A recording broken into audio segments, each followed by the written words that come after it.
UCLA's 600 student athletes have a lot to think about with class, training sessions, practice, and games. But for 4 years now, they've been asked to add one more thing to their plate of responsibilities: food.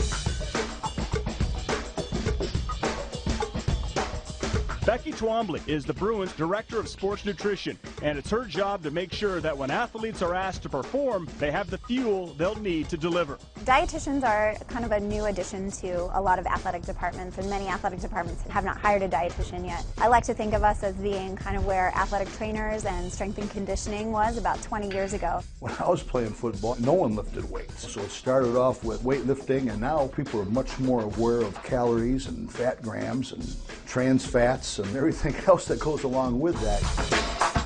When an athlete comes into UCLA, they initially get a pre-participation exam. They're screened for any nutritional risks. We figure out what their goals are, whether they want to be stronger, faster, fatigue less. I'll look at those results and look for any triggers that are going to tell me whether or not somebody needs to have some intense nutrition education. We had one kid that didn't know you could put metal in the microwave last year, so we had a little microwave class. Once Becky has the info she needs, a meal plan goes into action, and athletes record what they eat with UCLA's nutrition software. Accessible from any computer or smartphone, it allows the athletes and Becky to monitor progress. Those results are then assessed with a piece of technology called the BOD Pod. The BOD Pod is a body composition measuring machine that allows us to know how much lean body mass the athlete has, how much fat mass the athlete has, and to really come up with some meal plans that are going to be accurate for their body type and for their needs.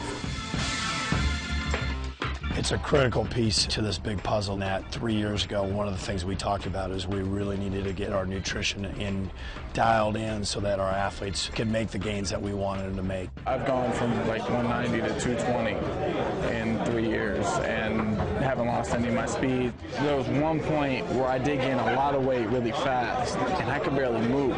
I just stuffed my face with as many calories as I could, and they were usually bad calories like ice cream and stuff. So it wasn't functional. When I started working with Becky a lot more, working with healthier foods, I was just like exponential increases in what I was doing. I was on a 7,000 calorie diet a day, and that is really hard to keep up. You're sitting here, you have this much free time, you have none, and then you're like, I want to sleep, but I have to eat. You got to make your choice, and if you're trying to gain weight, you got to eat. While football players may be Becky's largest consumers, her impact is just as big for some of UCLA's smaller athletes. Take last year's NCAA champion gymnastics team, for example. With 22 sports, different genders, different cultures, all of that sort of thing, we're getting every body type, every type of athlete. So what we have to do is go back to the individualization. A gymnast is going to need a lot less carbohydrate than a cross-country runner, just because of the power that needs to be generated during a gymnastics routine versus the distance that's required. So we're taking all of those different elements and creating a meal plan to meet that athlete's needs.